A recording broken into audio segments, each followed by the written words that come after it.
Vamos a hablar entonces de este tema de la intersexualidad. Espero podérselos dar desde el pulpito porque, bueno, hay un montonal de inquietudes que surgen cuando hablamos de esto. Y la primera pregunta que se me ocurrió cuando empecé a montar la charla es, bueno, ¿cómo llegamos a concebirnos biológicamente? Porque una cosa es la concepción espiritual, trascendental, energética, emocional, social. Hoy vamos a hablar específicamente de esta concepción biológica. Y si bien es cierto que esa concepción se puede dar por procesos biológicos que, como vamos a ver hoy, empiezan desde la concepción, la realidad es que los aprendizajes sociales y culturales desde el vientre materno y desde la infancia temprana también tienen una gran influencia en esa concepción que tengamos de nosotros mismos, y creo que esta primera diapositiva va a tomar forma real no solo cuando termine la sesión de hoy, sino cuando Ángel nos comparta su historia, porque una cosa es el cuerpo con el que nacemos, cómo nos educan, cómo nos sentimos y cómo finalmente podemos tomar la decisión de llegar a ser. Siempre que trabajo estos temas, para mí es fundamental aclarar algunos conceptos básicos. Recordemos en términos generales que el sexo es una concepción biológica de la sexualidad.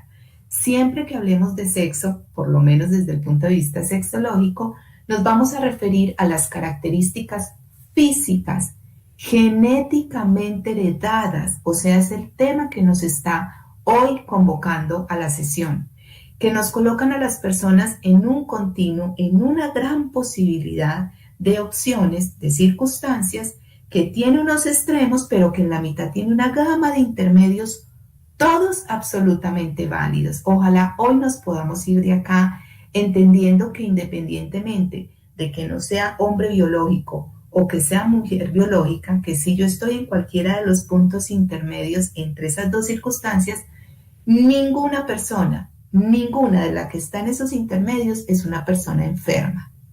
Son unas diversidades que hay con respecto al sexo, es decir, a las características físicas que recibimos genéticamente.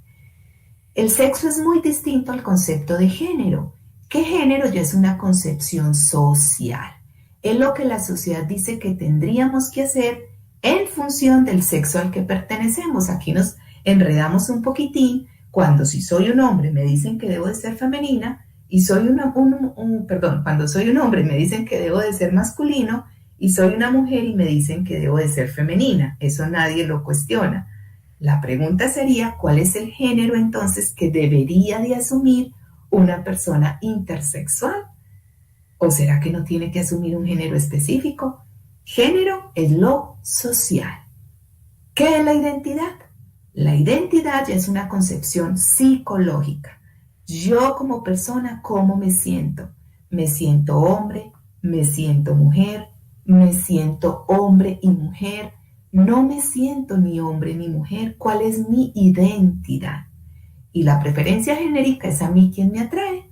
Me atraen los hombres, me atraen las mujeres, me atraen los hombres y las mujeres, me atraen las personas con identidades diversas, me atraen las personas siempre y cuando haya una afección, una afectividad importante. ¿Quién es la persona que a mí me atrae? Son 4 conceptos absolutamente distintos. Hoy vamos a hablar específicamente del sexo. Cuando hablamos de género, hablamos de términos como género fluido, como ageneridad, como bigeneridad. Cuando hablamos de identidades, hablamos de temas relacionados con travestidad, transgeneridad, transexualidad. Cuando hablamos de preferencias genéricas, hablamos de heterosexualidad, homosexualidad, bisexualidad, pansexualidad, demisexualidad.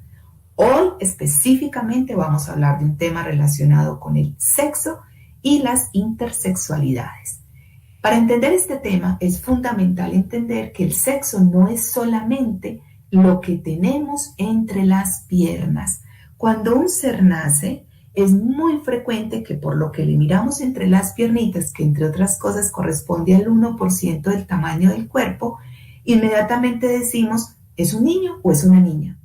Pero resulta que el sexo tiene 7 dimensiones. Si ustedes quieren conocer cuáles son las dimensiones de su sexo, ustedes, cuál es su sexo real, cada uno y una nos tendríamos que preguntar, 1, ¿cuál es nuestro sexo cromosómico? En general, el sexo cromosómico está dado por los cromosomas. Cuando esos cromosomas son un cromosoma X con otro cromosoma X, generalmente las características físicas son de mujer. Y cuando la combinación cromosómica es una X con una Y, que es la forma que tiene el cromosoma, las características físicas, a lo que se le llama fenotipo, son de hombre. Pero hoy vamos a aprender que hay otros tipos de posibilidades con respecto al sexo cromosómico. El cromosómico está dado por los cromosomas.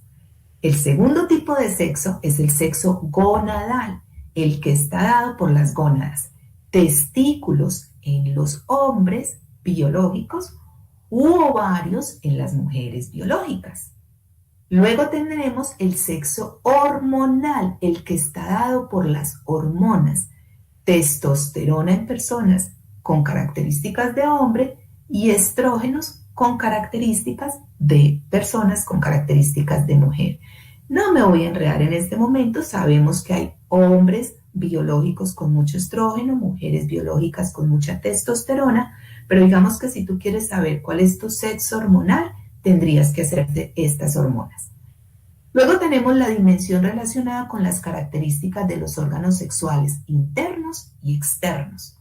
Si tengo pene, testículos, próstata, si tengo útero, ovarios, vulva, esa sería la dimensión relacionada con las características físicas.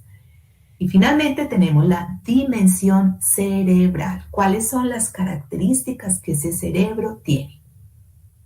Quiere decir que no solamente por lo que tengamos entre nuestras piernas podemos saber cuál es el sexo de una persona. Yo creo que es una razón importante de por qué va a desaparecer el componente sexo en nuestro documento de identidad.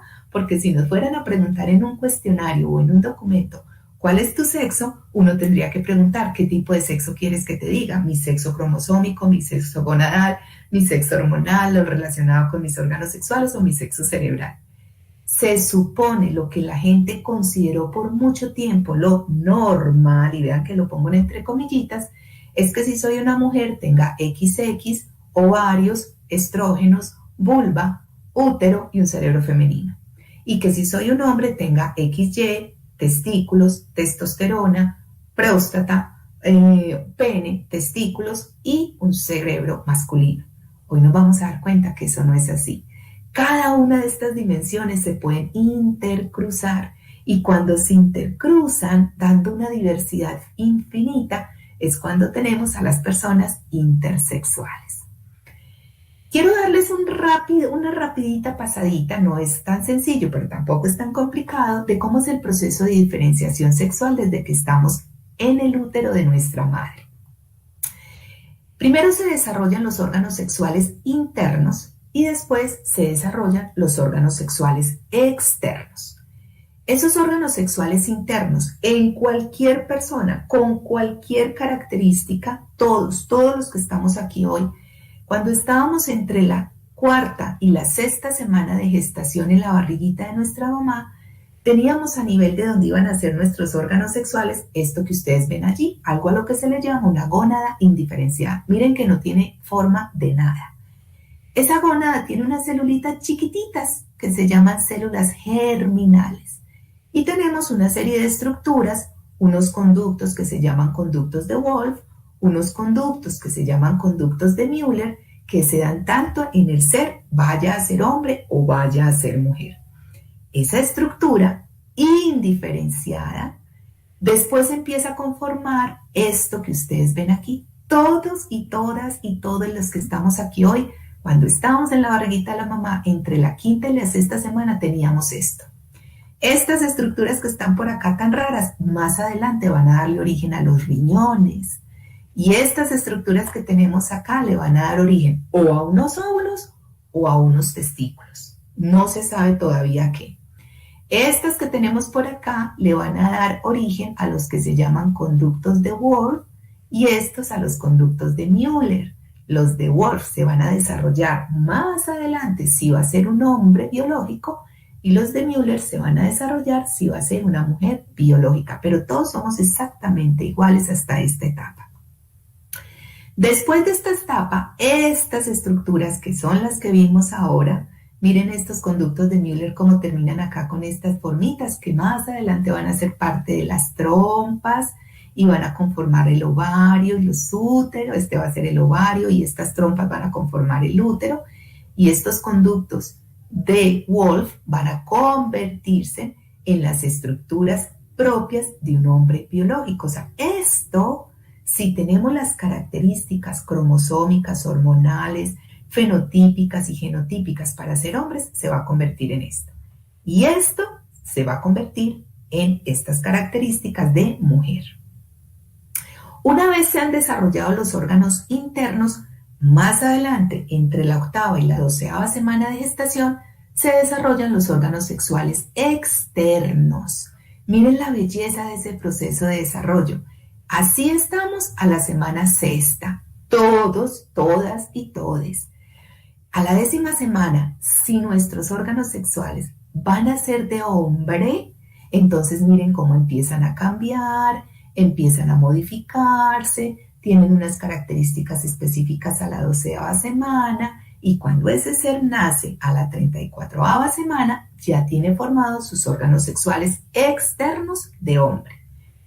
Si va a ser una niña, la misma estructura, a la 10ª semana tiene esta forma, a la 12ª semana tiene esta forma y cuando ya llegamos a la semana número 34, tenemos conformada una vulva, que es la parte externa de nuestros órganos sexuales. Pero el origen, el punto de partida, esas celulitas germinales es exactamente igual en ambos. Quiere decir entonces que los órganos sexuales son homólogos. El clítoris de una mujer correspondería embriológicamente hablando al glande. Miren cómo este clítoris en nosotras empieza a involucionar y en ellos empieza a crecer, pero dan origen al mismo órgano. El capuchón del clítoris en nosotras correspondería a un hombre al prepucio.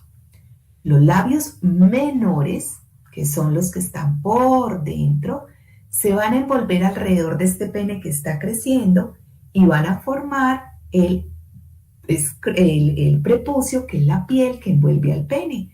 De hecho, si los hombres se miran el pene por debajo, tienen una rayita que va desde el glande hasta el ano. Esta cicatriz que queda acá, que se llama rafe medio, es la unión de los labios menores alrededor de ese pene que está creciendo.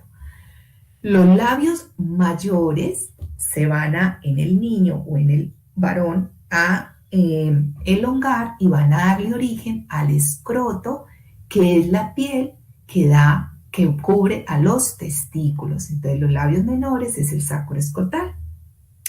Los ovarios son homólogos a los testículos, los conductos de Skin a la próstata y las glándulas de Bartolino a las glándulas de Cooper, que son unas glándulas que los hombres tienen. Entonces todos los órganos son homólogos. Quiere decir que en últimas, hombres y mujeres, biológicamente hablando, somos exactamente iguales. Tenemos el mismo origen embriológico, solo que la forma es distinta, pero tenemos lo mismo. Creo que ese es un dato muy importante a tener en cuenta en este tema.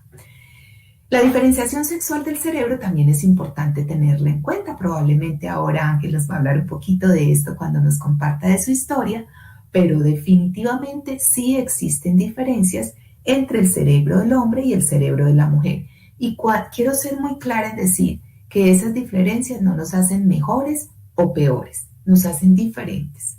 Hay estructuras del cerebro en el hombre más desarrolladas que en las de la mujer y hay estructuras en el cerebro de la mujer un poco más desarrolladas que en el hombre. Las hormonas actúan diferente de acuerdo al cerebro o al tipo de cerebro que tengamos. Y por eso es súper importante entender, yo soy por lo menos una de las que cree, respetando las creencias distintas al respecto, que algunos teóricos han tratado de explicar las identidades diversas desde las características del cerebro. Entonces dicen que es un hombre que tiene un cerebro de mujer y una mujer que tiene un cerebro de hombre. Pero hay muchas personas trans que teniendo cuerpo de hombre tienen cerebro de hombre y que teniendo cuerpo de mujer tienen cerebro de mujer. Entonces esta teoría para mí no es concluyente como lo han mostrado muchas de las investigaciones y debemos tener mucho cuidado en atribuir diferencias conductuales, identitarias y sexuales a causas específicamente biológicas. Entremos en materia entendiendo este proceso de diferenciación sexual, a conocer algunas, porque son muchas y no alcanzaría en estos 40 minutos a hablarles de todas, algunas de las variantes genéticas. Las bases biológicas del dimorfismo sexual, de las dimorfismos sexuales, características y formas distintas de nuestros órganos sexuales, tenemos que entenderlo como uno de los fenómenos biológicos más trascendentes, ya que es un fenómeno que asegura la perpetuación de la especie como especie a través de la reproducción. Pero la parte social, la parte sexual, la parte diversa asegura la perpetuación de la especie desde lo emocional. Entonces, si bien es cierto, el componente biológico es muy importante y lo sería para la trascendencia reproductiva, el hecho de que también tengamos una conciencia, una identidad, una capacidad de amar y de relacionarnos es también fundamental para que nos podamos conservar como personas.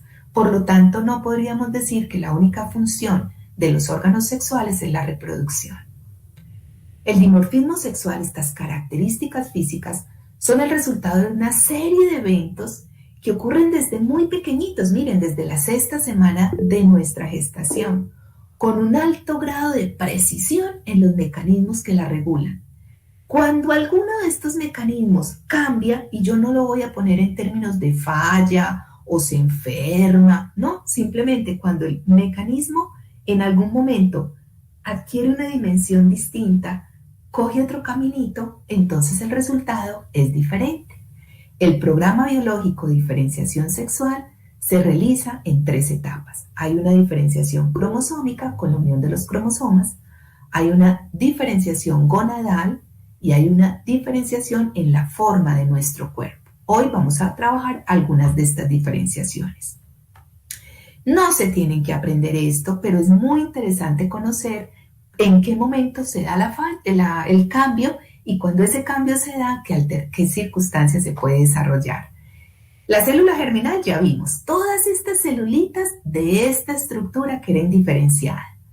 Empieza a diferenciarse, conforma la gónada indiferenciada y posteriormente, si va a ser una persona que tiene órganos sexuales de hombre, su gónada va a ser el testículo.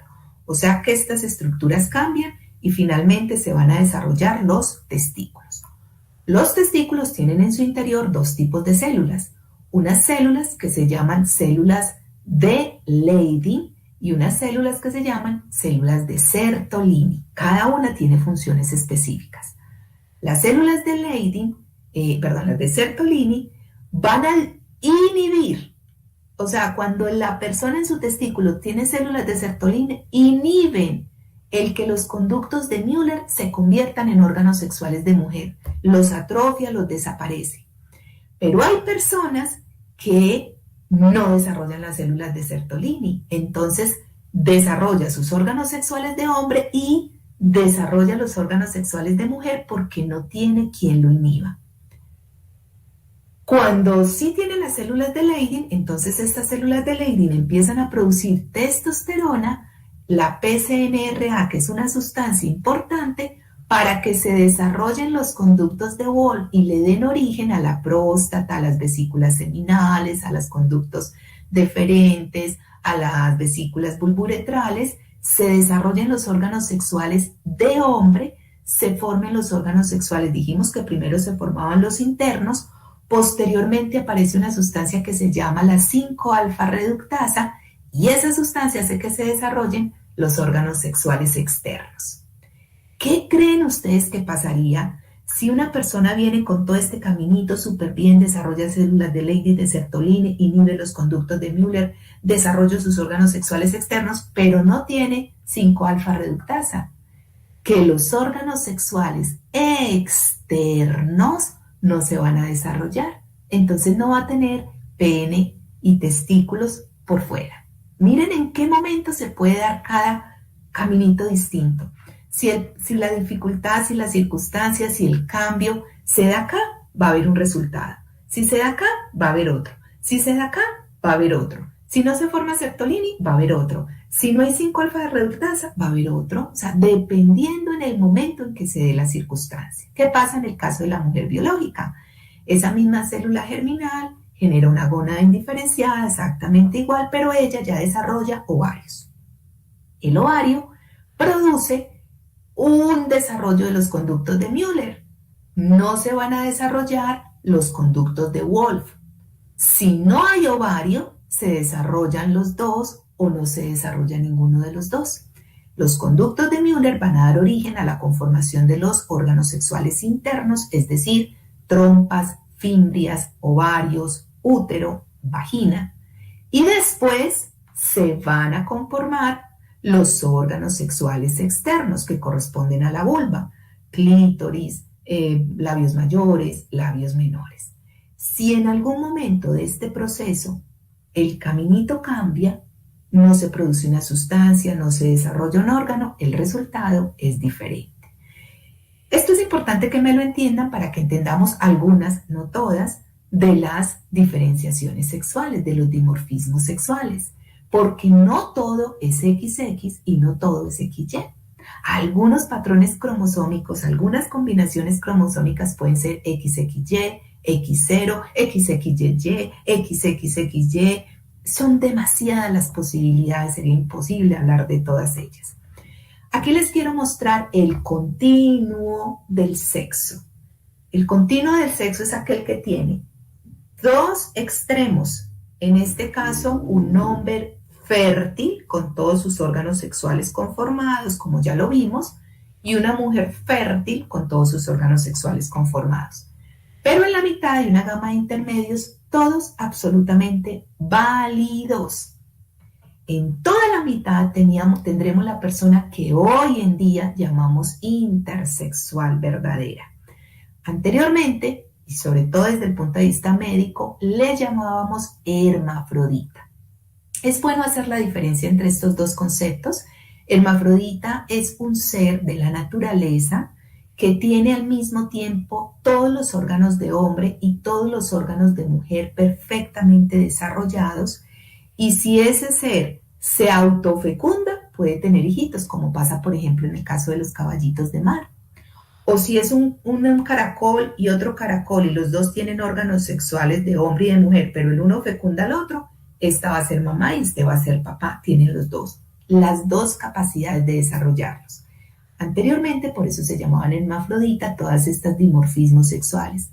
Como eso no es lo que pasa en la intersexualidad, no es que se tengan los dos órganos desarrollados, sino que hay un desarrollo embriológico distinto, es un término que hoy podríamos decir no es adecuado para hablar de las diferencias en las características del sexo. Y es la razón por la cual yo voy a adoptar en mi charla el tema intersexual verdadero. Luego tendríamos las personas pseudo intersexuales, sea hombre o mujer. Luego tendremos las personas que tienen una circunstancia que se llama Klinefelter o Turner. Luego tendremos a los niños, adolescentes y ancianos, personas con sus órganos sexuales perfectamente conformados, pero que todavía no pueden tener hijos o ya no los pueden tener por su edad. Luego tendríamos a las personas infértiles, personas que con un tratamiento podrían llegar a tener hijos. Y finalmente el hombre y la mujer fértil. Ese sería el continuo y ninguna de estas personas es una persona enferma. Es una persona que tiene unas características distintas unas a otras. ¿Qué es la intersexualidad verdadera? Voy a tratar de hablarles un poquito de cada uno de estos. Se da en el 1% de la población mundial.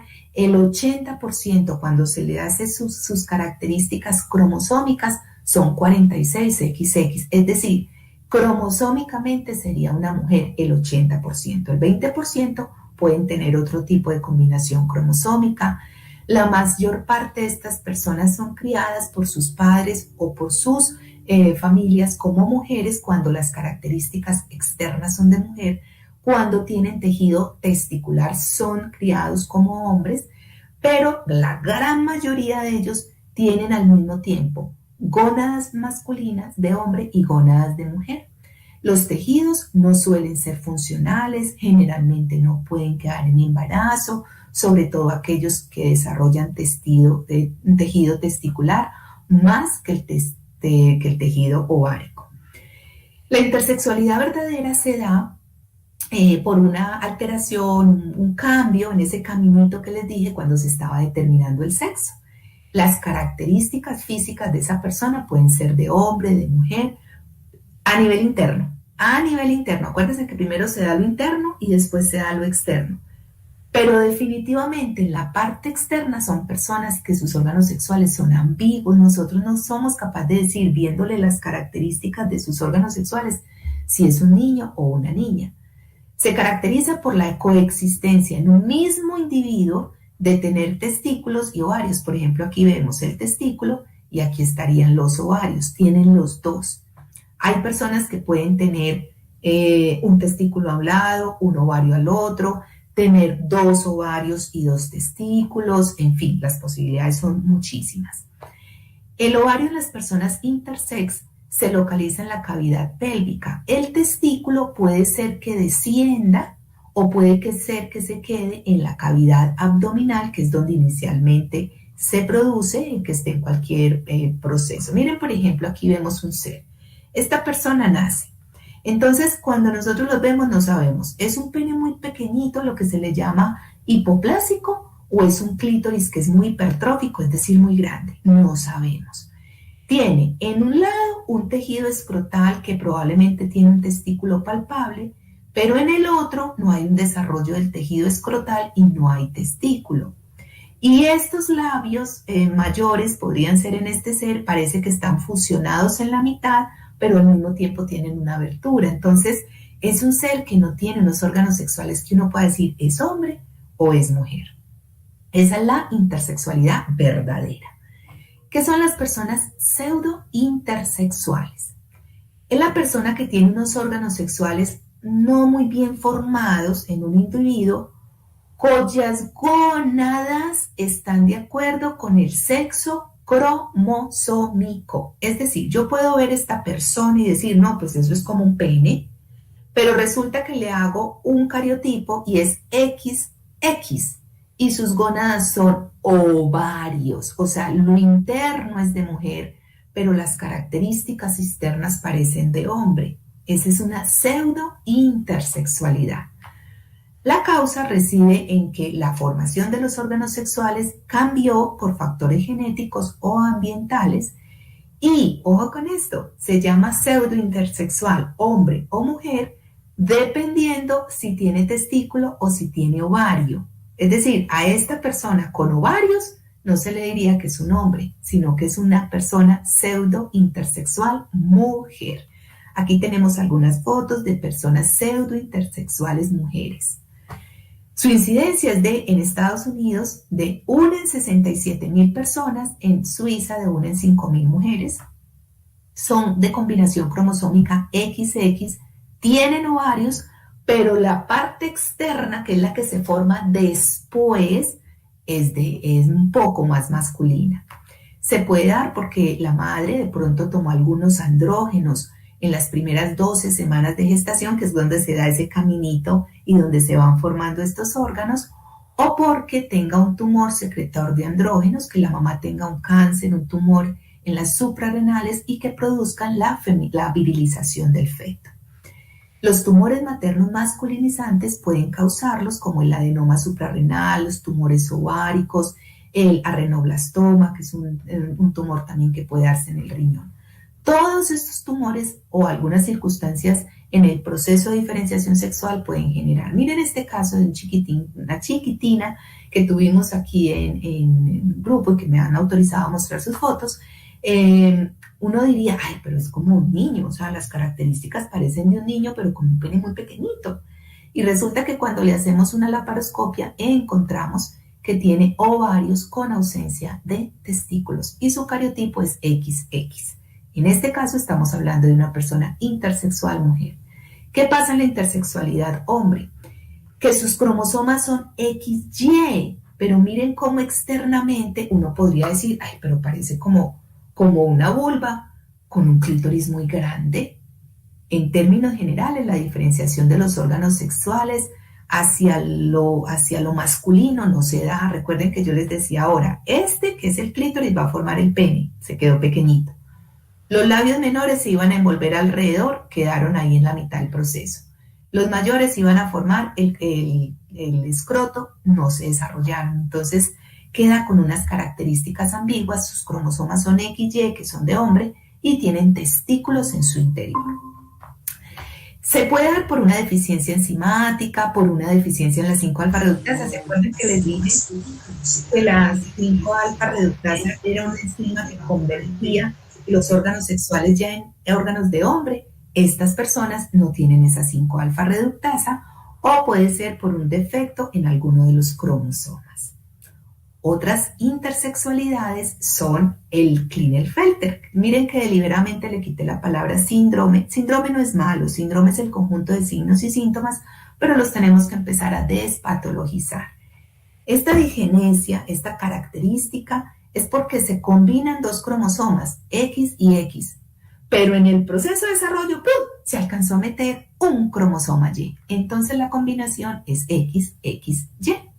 Se da 1 de cada 1000 personas nacidas como varones y la característica es que presenta atrofia de los tubos seminíferos, no desarrolla los órganos sexuales internos con un aumento en la formación de las células de Leydig, que si se acuerdan en esa diapositiva donde les mostré el caminito, les decía, son las necesarias para que se formen los órganos sexuales externos, de manera tal que por dentro quedó con conductos de Müller que se desarrollan hacia mujer, pero por fuera quedó con órganos sexuales masculinos o de hombre. ¿Qué pueden presentar? Algunos de ellos pueden presentar en la adolescencia testículos pequeños, no tener espermatozoides o tenerlos muy bajitos, pueden tener bajitos los niveles de testosterona y pueden no desarrollar caracteres sexuales secundarios, pero esto dependerá del nivel de severidad que tenga la combinación cromosómica. Puede haber esterilidad, disminución del deseo sexual y pueden tener algunas disfunciones sexuales, dependiendo la cantidad de cromosomas que estén sumaditos. Entre más X hayan, XXXXY, más va a ser la manifestación difusa de sus características físicas. Es muy probable que una persona XXY tenga un fenotipo muy masculino y tenga por dentro órganos sexuales de mujer. Tienen algunas otras características, no todas las personas la desarrollan, son personas un poco altas, algunas personas solamente en el 20% de los casos pueden tener algún tipo de déficit cognitivo, que los papás lo empiezan a ver con respecto a los hermanitos, pueden tener algunas circunstancias médicas que una persona que no tenga esta circunstancia también puede tener. A veces hay complementos cromosómicos mayores, 48XXXY, 49XXXY, y es importante entender que el déficit cognitivo va a ser mayor a medida que se aumentan los cromosomas y que pueden haber mayores malformaciones esqueléticas en la medida en que haya mayor combinación cromosómica. ¿Qué pasa en el caso del Turner? Llegó el X, pero el Y nunca llegó. O sea, la persona quedó con una combinación X0, a lo que se le llama también monosomía X. Aquí en alguno de los dos progenitores no llegó un cromosoma. Generalmente el X de la mamá está presente, pero no llega o el X del papá o el Y del papá, y entonces se genera la dificultad. El espermatozoide que llega no tenía esa característica. Se dan 1 de 2.500 personas nacidas vivas, aunque el 99% de estas circunstancias son abortos espontáneos. Físicamente pueden tener ciertas características, una implantación baja del cabello en la nuca, un acortamiento de los metacarpianos, pueden tener problemitas congénitos y sus gónadas, sus órganos sexuales son un tejido fibroso que no puede reproducir. No se desarrollan mucho los caracteres sexuales secundarios, las mamas no crecen, el vello púbico y axilar no sale, algunos de ellos pueden tener algunas deficiencias cognitivas y tienen mayor riesgo de desarrollar obesidad, diabetes, artritis, enfermedades intestinales y algunas inflamatorias. Tenemos otro muy interesante, muy importante también, porque muchas personas con esta característica particularmente a veces se ubican en el lado de ser personas con identidades diversas, personas trans, y cuando se hacen el cariotipo se dan cuenta que no es que sea una persona trans, simplemente es que tiene esta circunstancia que se llama insensibilidad a los andrógenos o feminización testicular. Se dan 1 de cada 20.000 personas nacidas vivas. El fenotipo, las características físicas externas son de mujer, pero la combinación cromosómica es de hombre, 46XY. Es decir, yo soy criada como una niña, me siento una niña, vivo como niña, pero a la hora que empiezo la adolescencia me siento un hombre y quiero ser un hombre y tengo características de hombre y no me adapto a la mujer y me aterra la menstruación y no quiero tener senos. Y resulta que muchas personas se asumen como personas con identidades diversas. Cuando se hacen su combinación cromosómica, resulta que tienen una combinación 46XY. No es lo más frecuente, pero es importante hacerlo y es una de las razones del por qué está indicado hacer un cariotipo en las personas que están empezando su tránsito. ¿Qué pasa en estas personas? Los órganos sexuales externos son de mujer, como ya lo vimos, pero suelen no desarrollar vagina, no tienen un buen desarrollo de órganos sexuales internos. Digamos que lo típico, para no ponerme a leer todo esto, lo típico es una niña muy guapa, alta, linda, que llega a su adolescencia y no le llega la menstruación, no le llega. Entonces la llevan al médico y cuando le hacen la ecografía descubren que por dentro tiene testículos. Generalmente son gónadas que se deben de sacar porque si no pudieran llegar a causar cáncer. Entonces generalmente se deben operar, evidentemente van a quedar con una infertilidad. Es importante entender que se diferencian de las personas pseudointersexuales de mujer porque recordemos que los pseudointersexuales tenían unos órganos sexuales ambiguos, mientras que estas personas sí tienen órganos sexuales externos claramente de mujer. Y ya para ir terminando, existen unas formas no clasificadas, no quiero cansarles con tanta información. Unas son las hipospadias. Recordemos que inicialmente ese tejido de no diferenciado o indiferenciado tenía inicialmente un huequito acá abajo, pero hay personas o que les queda abierto todo el canal o que al momento en que el desarrollo embriológico se va dando no se cierra del todo, o el huequito por donde orinan no les queda en la punta del pene, sino que les queda en la base del glande o en la base del pene. A esto se le llama hipospadias. Con una cirugía se puede corregir. La epispadia es lo mismo, pero en vez de que el huequito quede por debajo, queda por encima y puede quedar aquí, aquí o acá y no queda en la punta del pene. También se hace una corrección quirúrgica. El pene bífido o pene doble no es muy frecuente, pero es una característica que se puede dar también cuando hay alguna alteración porque se desarrollan 2 tubérculos que originan el pene y que pueden dar estas características. Y el micropene, que se llama micropene, hay que tener un poco de cuidado con este concepto porque por lo menos a mí me consultan muchos hombres biológicos que tienen las características cromosómicas, hormonales, gonadales, fenotípicas, genotípicas de hombre, que porque tienen el pene muy pequeño. Y el verdadero diagnóstico de micropene es cuando no mide más de 2 centímetros. Si el pene mide 3, 4, 5, 10, 12, 14, entre otras cosas tiene un buen tamaño y no se considera un micropene como tal. Les quiero entonces dejar para que analicemos a lo largo de esto, no me voy a poner a hablarles de tratamientos. De hecho, cuando empecé les dije, los tratamientos los puse interrogados porque realmente tendríamos que cuestionarnos si es lo mejor para ofrecerle a las personas. Pero ¿qué hace un papá? ¿Qué hace una mamá cuando tiene un ser al que deseó con toda su alma, lo tiene al frente, decide desearle lo mejor, amarlo incondicionalmente y que sea una persona feliz? Y le dan la noticia de que tiene una intersexualidad. ¿Cómo lo llamo? ¿La llamo María? ¿La llamo José? ¿O la llamo José María? ¿En qué colegio le meto? ¿Le compro cositas rosadas, azules o amarillas? ¿Le compro de todo? ¿Cómo hago para trabajar el tema en el colegio, con la sociedad? O sea, es decir, también hay que entender que más allá de quitarle un problema a los papás, es una circunstancia que genera un movimiento grandísimo en toda la familia. ¿Cómo debe ser inscrito en el registro civil? El sexo que le asignamos nosotros cromosómico o las características de sus órganos sexuales externos, o no lo registramos hasta que no decida si es un hombre o una mujer, o no se asuma en su identidad.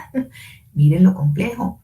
Cualquier cambio del sexo pasado los 2 primeros años puede crear graves problemas psicosexuales. Entonces, aquí hay un dilema ético, porque realmente se decía que eran los papás. ¿Usted qué quería, señora? Un niño, opérelo a niño.